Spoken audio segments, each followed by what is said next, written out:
Hello students, our topic is common potential. So let we have the two capacitor C1 and C2. C1 is attached by the battery V1 due to which C1 get the charge Q1. C2 attached with the battery V2 and due to this battery C2 get the charge Q2. Okay, so case 1 we have 4 C1. C1 के लिए मैं क्या लिख सकता हूं? मैं लिख सकता हूं Q is equal to CV. ये फॉर्मूला आप जानते हैं. तो Q1 is equal to C1 V1. क्या मैं ये बात लिख सकता हूं? ऑल्सो C1 पे कितना चार्ज होगा? इतना चार्ज होगा. Also energy of C1. क्या मैं C1 कैपेसिटर की एनर्जी निकाल सकता हूं? Yes. Half CV square formula होता है एनर्जी का, तो मैं लिख सकता हूं हाफ C1 V1. एनर्जी के 3 फॉर्मूले होते हैं, हमने C और V के टर्म वाला फॉर्मूला लिख लिया है. अब अगर मैं इसी फॉर्मूले को मैं लिखना चाहूं ऐसे ही कैपेसिटर 2 के लिए मैं क्या इक्वेशन लिख सकता हूं? Q2 is equal to C2V2 and energy of C2 is equal to half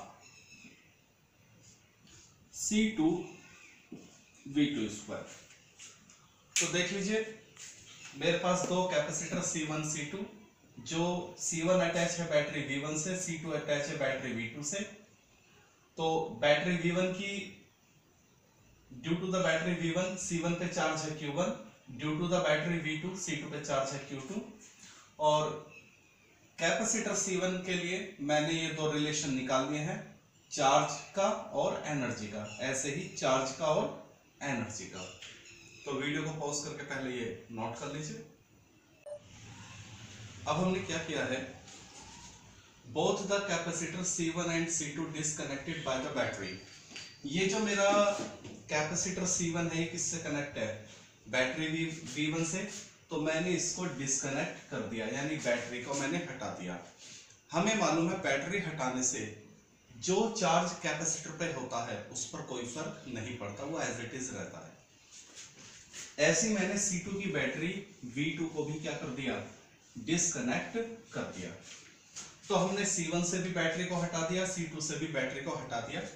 उसके बाद ज्वाइन विद ईच अदर, और हम C1 और C2 को क्या कर देते हैं? एक दूसरे से ज्वाइन कर देते हैं. तो देख लीजिए क्या ये बात समझ में आ गई? ठीक. तो हमने C1 और C2 की बैटरी को डिस्कनेक्ट कर दिया और उसके बाद C1 और C2 को क्या कर दिया? आपस में ज्वाइन कर दिया है या कनेक्ट कर दिया है. ठीक है. अब जैसे हम इन दोनों को क्या करेंगे? कनेक्ट करेंगे, तो चार्ज का रिडिस्ट्रीब्यूशन होगा. चार्ज का क्या होगा? रिडिस्ट्रीब्यूशन. या तो C1 में से चार्ज C2 में जाएगा या C2 से चार्ज C1 में जाएगा. ठीक है. After joining C1 and C2, charge get redistribute. Charge क्या होगा? रिडिस्ट्रीब्यूट होगा. मान लीजिए ज्वाइनिंग के बाद इस पर चार्ज हो जाता है Q1 डैश और इस पर चार्ज हो जाता है Q2 डैश. पहले क्या थे? Q1 और Q2, और जब मैंने इन दोनों को ज्वाइन कर दिया, मान लीजिए अब इस पे चार्ज Q1 डैश और इस पे चार्ज Q2 डैश है. ठीक है. ओके. Case second. तो जैसे ही हम C1 और C2 को कनेक्ट करेंगे, मान लीजिए अब इन पे चार्ज है Q1 डैश और Q2 डैश. तो C1 और C2 के टर्मिनल क्या है? कॉमन है, या ये कहती है ये दोनों पैरेलल हैं. तो पैरेलल केस में पोटेंशियल क्या होते हैं, सेम होते हैं। यानी जो पोटेंशियल इसका होगा वही पोटेंशियल इसका होगा, दोनों के पोटेंशियल क्या होंगे, सेम। ठीक है, तो अब हम क्या करते हैं, दोबारा से चार्जेस की वैल्यू निकालते हैं। तो देखिए 4C1, तो 4 कैपेसिटर C1, फॉर्मूला क्या है हमारा, Q is equal to CV। लेकिन इस वक्त चार्ज हमारा क्या हो चुका है, Q1 डैश, कैपेसिटेंस तो वही रहेगा क्योंकि वो कांस्टेंट टर्म होती है, लेकिन इस वक्त वोल्टेज क्या होगा, यह V। ऐसे ही 4 capacitor C2, Q is equal to CV का फॉर्मूला लीजिए, तो आप क्या लिख सकते हैं, C2 डैश C2V। तो क्या किया हमने, एक बार जब दोनों कैपेसिटर अलग अलग थे तब दोनों के चार्ज का फॉर्मूला निकाला, और जब हमने दोनों को कनेक्ट कर दिया फिर हमने दोबारा से उनके चार्ज का क्या निकाला, फॉर्मूला निकाला। समझ में आ गया होगा आपको? ओके, ये सारा लिख लीजिए। जब आपको कैपेसिटर पढ़ाया गया था तो उस वक्त आपको एक बात बताई गई थी कि कैपेसिटर की जो चार्जिंग होती है वो हमेशा एक लॉ को ओबे करती है, और वो होता है conservation of charge. Okay, since the charging of capacitor obey the conservation of charge law, तो इसका मतलब ये है कि charge of case 1 is equal to charge of case 2। यानी जब दोनों कैपेसिटर अलग अलग थे उस वक्त दोनों का चार्ज का सम, और जब दोनों कैपेसिटर को जोड़ दिया उस वक्त भी उनके चार्ज का सम क्या रहेगा, सेम रहेगा। यानी Q1 plus Q2 is equal to Q1 dash plus Q2 dash. जब दोनों अलग अलग थे उनके चार्ज का सम इज इक्वल टू, जब दोनों कनेक्ट हो गए तब भी उनके चार्ज का सम क्या रहेगा, सेम रहेगा। तो Q1 की वैल्यू क्या थी, अगर आपको याद हो केस 1 में आपने Q1 की वैल्यू क्या निकाली थी, C1V1, Q2 की वैल्यू क्या थी, C2V2, इसकी वैल्यू क्या थी, C1V, और इसकी वैल्यू क्या थी, C2V।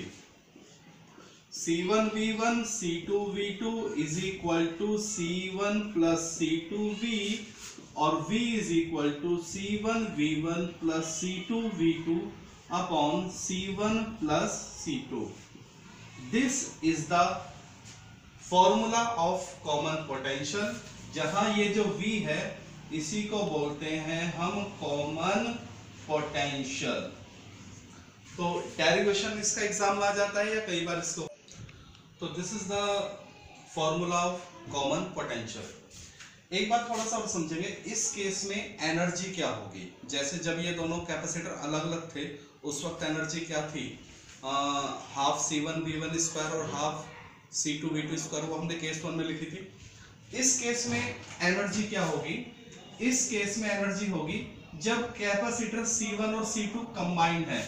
एनर्जी जब कैपेसिटर C1 और C2 क्या है, कंबाइंड, तो half C1 plus C2 V square. ठीक है, वैसे हम इसको बता सकते हैं, आप इसको ऐसा भी लिख सकते हैं,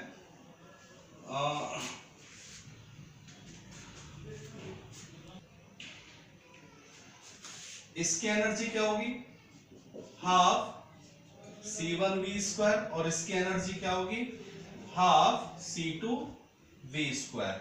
तो दोनों को जब हम ऐड कर देंगे, कैपेसिटर एनर्जी किसकी, C1 प्लस C2 की, तो दिस प्लस दिस, यानी half C1V square plus half. तो जब दोनों ज्वाइंट हो जाएंगे तो पूरे सिस्टम की एनर्जी क्या होगी, इसकी एनर्जी प्लस इसकी एनर्जी। तो energy of C1 plus C2 is equal to half C1V square plus half C2 square. ये आगे चल के काम आएगा जब हम एक आर्टिकल करेंगे लॉस ऑफ एनर्जी। तो फिलहाल तो आपका ध्यान यहाँ होना चाहिए कॉमन पोटेंशियल के डेरिवेशन पे, ये आपको समझ में आ गया होगा। Our next topic is loss of energy. यानी जब हम कैपेसिटर C1 और C2 को कनेक्ट कर देते हैं आपस में, तो तब उनकी एनर्जी में थोड़ा सा क्या होता है, लॉस होता है। तो एनर्जी का लॉस क्या होगा, initial energy minus final energy. यहां इनिशियल किसको रिप्रेजेंट करेगा, केस 1 को, और फाइनल किसको रिप्रेजेंट करेगा, केस 2 को। तो ये समझ आ गया। तो केस 1 में कितनी एनर्जी थी, केस 1 में एनर्जी थी C1 की और एनर्जी C2 की। तो energy of C1 plus energy of C2 कब, केस 1 की, minus energy of C1 plus energy of C2 case 2 की। इनिशियल एनर्जी बोले या केस 1 की एनर्जी बोले, तो केस 1 में कितनी एनर्जी थी, कैपेसिटर C1 की एनर्जी प्लस कैपेसिटर C2 की एनर्जी, केस 1 की एनर्जी। ऐसे ही फाइनल एनर्जी बोलो या एनर्जी बोलो केस 2 की, तो केस 2 में C1 की एनर्जी कितनी थी और C2 की एनर्जी। तो देखिए केस 1 में C1 की एनर्जी क्या आई थी, हाफ C1 V1 स्क्वायर, और C2 की एनर्जी क्या थी, half C2 V2 square. Okay, minus इसकी एनर्जी क्या थी, half C1 V square plus half C2 V square. क्योंकि केस 2 में दोनों का पोटेंशियल क्या हो गया था, सेम हो गया था, जो किसके बराबर था, कॉमन पोटेंशियल के।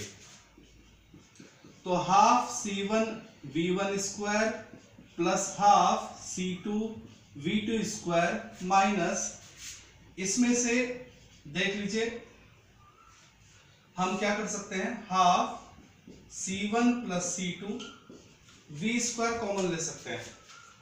एक तो हाफ कॉमन ले लिया और हमने क्या कॉमन ले लिया, V स्क्वायर। तो वीडियो को पॉज करके एक बार यहां तक देख लीजिए। इसके बाद half C1 V square plus half C2 V2 square minus का हाफ C1 प्लस C2, हम यहां बेटा किसकी वैल्यू रख देंगे, कॉमन पोटेंशियल की वैल्यू रख देंगे, जो भी हमने ड्राइव करी है। क्या थी कॉमन पोटेंशियल की value, C1 V1 plus C2 V2 upon C1 plus C2, और इसका क्या, होल स्क्वायर। तो एक बार वीडियो को पॉज करके यहां तक देख लीजिए।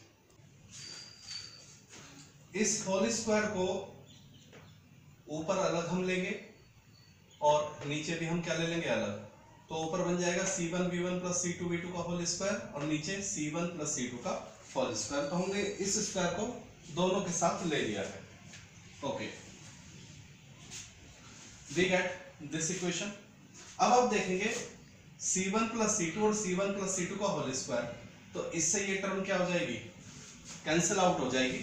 तो यानी नेक्स्ट स्टेप में हमें मिलेगा half C1 V1 square half C2 V2 square minus का half C1 V1 plus C2 V2 का whole square upon C1 plus C2। ये बात समझ आवे, इससे एक पावर क्या होगा, कम। अब हम क्या करेंगे, हम लेंगे एलसीएम पूरे का, तो इसकी मल्टीप्लाई इससे भी और इससे भी, तो ये हो जाएगा हाफ, काफी जगह की जरूरत पड़ेगी हमें। देखिए एलसीएम लेंगे हम, तो half C1 V1 square C1 plus C2 half C2 V2 square C1 plus C2 minus का हाफ, तो C1 V1 plus C2 V2 का होल स्क्वायर, और इस पूरे के अपॉन में आ जाएगा C1 प्लस C2। तो आपने C1 प्लस C2 का क्या ले लिया, एलसीएम ले लिया। तो इस स्टेप तक आ गए। अगले स्टेप में हम क्या करेंगे, इस होल स्क्वायर को क्या कर देंगे, ओपन कर देंगे। तो मैं तो इसी में कर रहा हूं, आप अगले स्टेप में करेंगे। तो जब तो इस होल स्क्वायर को ओपन कर दीजिए, तो आपको मिलेगा C1 square V1 square C2 square V2 square plus 2 C1 C2 V1 V2। देख लीजिए मैंने यही कर दिया, A square plus B square plus 2AB। क्या ये बात समझ में आ गई? ओके, अब जरा ध्यान दीजिए,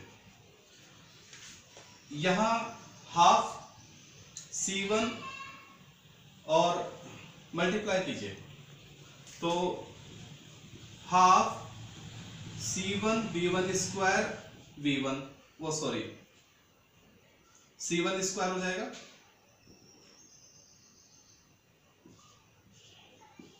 इसकी इधर मल्टीप्लाई करती, अब इसी की इधर करिए मल्टीप्लाई, तो क्या आएगा half C1 C2 V1 square. समझ में आ गया? चलिए ऐसे इसकी इधर मल्टीप्लाई कीजिए, half C2 C1 V2 square plus half C2 square V2 square. Okay, इसकी इन दोनों से और इसकी भी इन दोनों से मल्टीप्लाई करें। अब इसको ओपन कर दीजिए, माइनस के half C1 square V1 square minus के half C2 square V2 square और माइनस के इस हाफ से 2 क्या हो जाएगा, कैंसिल आउट, तो C1 C2 V1 V2 बचेगा और पूरे के अपॉन में आ जाएगा C1 प्लस C2। तो ये आपको समझ में आ गया? देख लीजिए इसको अच्छी तरह से, तो ये स्टेप आपको समझ में आ गया। ओके, अब देखिए इसमें कुछ टर्म क्या हो जाएंगे, आपकी कैंसिल आउट हो जाएंगे। जैसे माइनस का हाफ C1 V1 स्क्वायर से प्लस का half C1 V1 square cancel out, इस टर्म से ये टर्म कैंसिल आउट हो जाएगा और माइनस के हाफ C2 V2 स्क्वायर से प्लस का हाफ C2 V2 स्क्वायर, तो इसमें से 4 टर्म क्या हो जाएंगे, आपकी कैंसिल आउट हो जाएंगी। तो पहले वीडियो को पॉज करके यहां तक आप इसको कर लीजिए। तो यहां नीचे 4 टर्म आपस में क्या हो जाएंगे, कैंसिल आउट हो जाएंगी। तो हमारे पास एक तो ये टर्म बचेगा, ये टर्म बचेगा और ये टर्म बचेगा, तो 3 टर्म हमारे पास बचेंगे और नीचे तो C1 प्लस C2 है। तो ये आपको समझ में आ गया होगा। Okay, this plus this plus this, मैं क्या करता हूं यहां ऊपर नीचे 2 से क्या कर लेता हूं, मल्टीप्लाई डिवाइड कर लेता हूं ऊपर नीचे, और अब मैंने कॉमन ले लिया हाफ C1 और C2। देखिए यहां 2 से ऊपर नीचे मल्टीप्लाई करिए और हाफ C1 C2 तीनों में से क्या ले लिया, कॉमन, तो यहां बचेगा V1 square plus V2 square minus का 2V1 V2 upon C1 plus C2 तो चल ही रहा है, ये पूरे का अपॉन में ही है, C1 प्लस C2। चलिए half C1 C2 upon C1 plus C2, ये आपको मालूम है क्या दिखाई दे रहा है, V1 माइनस V2 का whole square. This is the energy. तो ये है आपका एनर्जी लॉस का फॉर्मूला, यानी जब भी आप 2 कैपेसिटर को क्या करेंगे, कनेक्ट करेंगे, तो उनमें चार्ज का रिडिस्ट्रीब्यूशन होगा, या तो चार्ज एक कैपेसिटर से दूसरे में जाएगा, दूसरे से पहले में जाएगा, और इस प्रोसेस में कुछ एनर्जी का क्या होता है, लॉस होता है। और वो कितनी एनर्जी लॉस होती है, ये होती है, यहाँ V1 बड़ा है या V2 बड़ा है उससे कोई फर्क नहीं पड़ेगा, क्योंकि क्या है, स्क्वायर, तो एनर्जी लॉस हमेशा क्या आएगा, पॉजिटिव ही आएगा। तो कॉमन पोटेंशियल का डेरिवेशन और एनर्जी लॉस का डेरिवेशन दोनों ही क्या है, इंपॉर्टेंट है।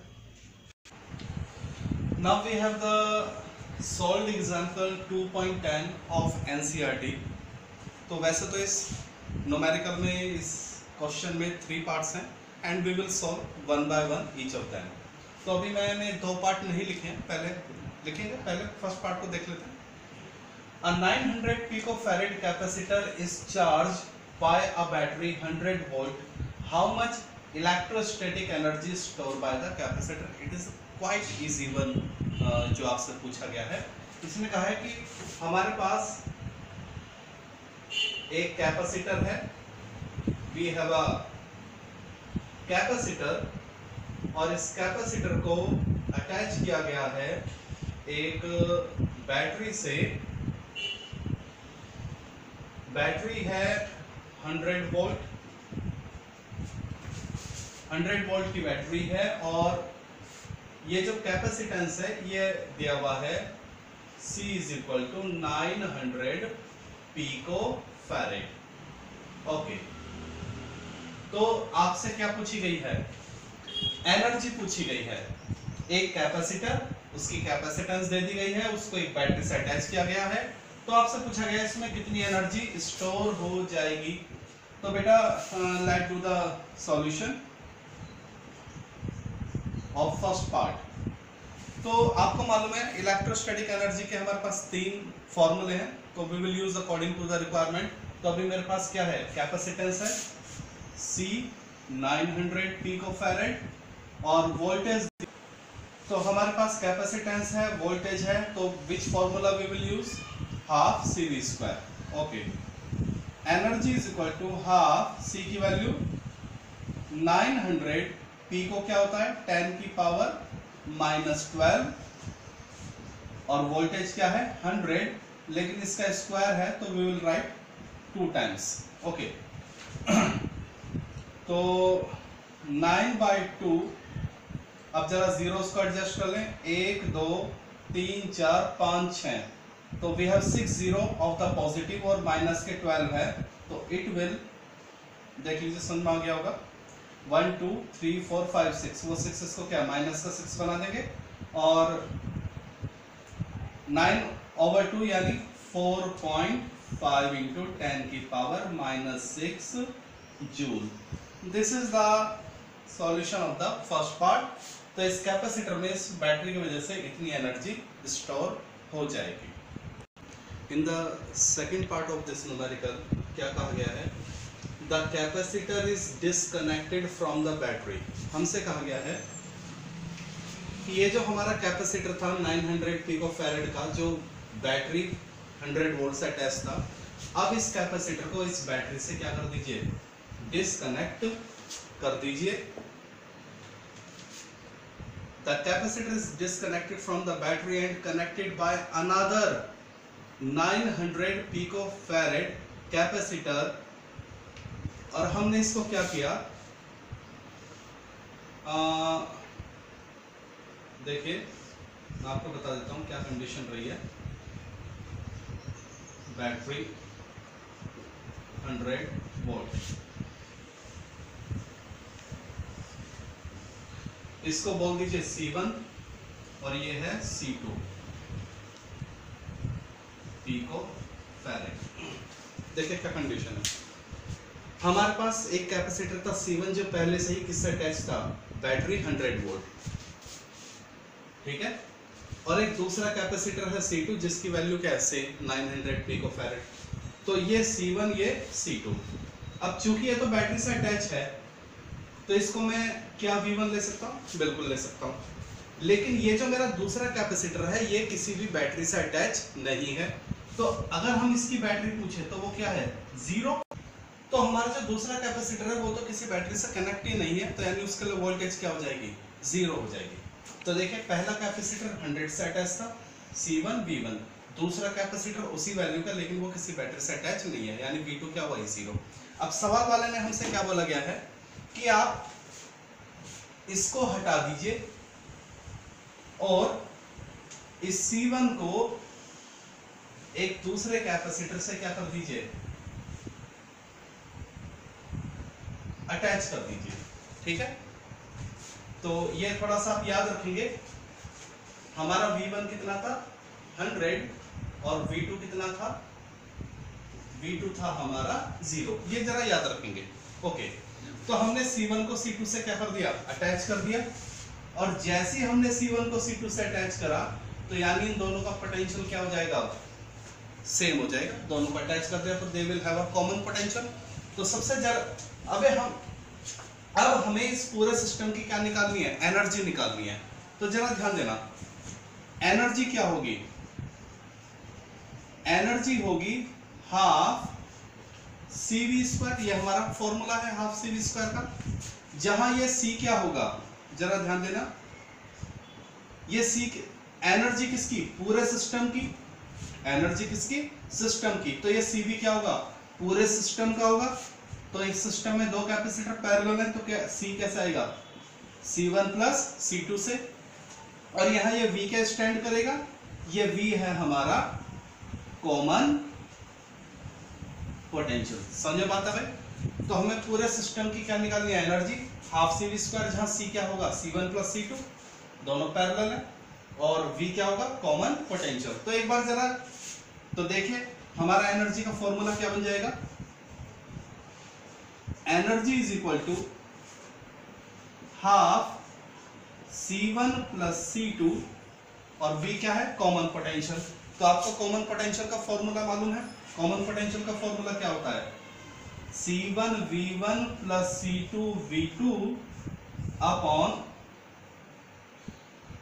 C1 plus C2। तो देख लीजिए सिस्टम की energy half C V square, जहां C क्या है पूरे, अगर एनर्जी पूरे सिस्टम की है तो CV क्या होगा पूरे सिस्टम का, तो वो क्या आएगा C1 प्लस C2, क्योंकि C1 C2 क्या है पैरेलल, और पैरेलल के केस में कैपेसिटर क्या होता है डायरेक्ट जुड़ते हैं। एनर्जी पूरे सिस्टम की है तो VB क्या होगा पूरे सिस्टम का, यानी क्या होगा V कॉमन पोटेंशियल, तो C की वैल्यू रख दी और कॉमन पोटेंशियल की वैल्यू रख दी C1 V1 plus C2 V2 upon C1 plus C2 का होल स्क्वायर। तो मेरे ख्याल से आपने यहाँ तक कर लिया होगा। This we are going to do the solution of second part. Okay, इसको मैं रख कर देता हूँ। चलिए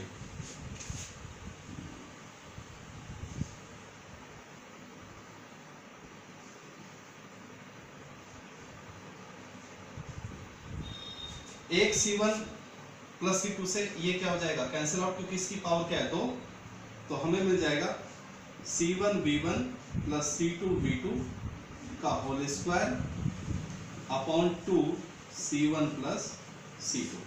ठीक है, इससे ये क्या हो गया, कट गया। ओके, इज इक्वल टू, बताइए C1 की वैल्यू कितनी है 900, P को यानी 10 की पावर माइनस 12। V1 की वैल्यू कितनी है 100, क्योंकि इससे अटैच होने से पहले तो इसकी वोल्टेज क्या थी 100, प्लस C2 की वैल्यू 900, P को यानी 10 की पावर 12। V2 की वैल्यू 0, क्योंकि C2 किसी वोल्टेज से जुड़ा हुआ नहीं था, अपॉन 2 C1 की वैल्यू 900 इंटू 10 की पावर माइनस 12 प्लस 900 इंटू 10 की पावर माइनस 12। तो क्या आएगा, ये टर्म तो पूरी 0 हो जाएगी, तो 900 इंटू 10 की पावर माइनस का 10, ठीक है, या देख लीजिए माइनस का 12 इंटू 100, और नीचे हो जाएगा 4 इंटू 900 इंटू 10 की पावर। अच्छा बेटा इसका स्क्वायर भी है, ध्यान रखना, इसका क्या है स्क्वायर, इसका क्या है स्क्वायर 10 की पावर माइनस 12। अब आप कहेंगे कि सर ये 4 कैसा है, देखो 900 10 की पावर माइनस 12, 900 10 की पावर माइनस 12। तो एक और देखिए, हमने C1 V1 C2 V2 की वैल्यू रखी, होल स्क्वायर ऑलरेडी है, नीचे 2 C1 C2 की वैल्यू रखी, ये वाला टर्म 0 हो जाएगा, तो केवल इसका पावर 2 बचेगा, नीचे दिस प्लस दिस, तो ये 2 बार है तो 2 2 जा 4 बन जाएगा। यहां तक बात समझ आ गई?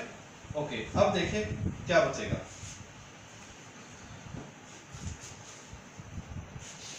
900 से एक 900 चला जाएगा, और 10 की पावर 12 से एक 10 की पावर 12 चला जाएगा, तो ऊपर बचेगा केवल एक 900 बचेगा, 10 की पावर माइनस 12 बचेगा, और ये 100 बचेगा 2 बार, और नीचे बचेगा 4। ठीक है बेटा, तो जब आप इस पूरे को सॉल्व करेंगे,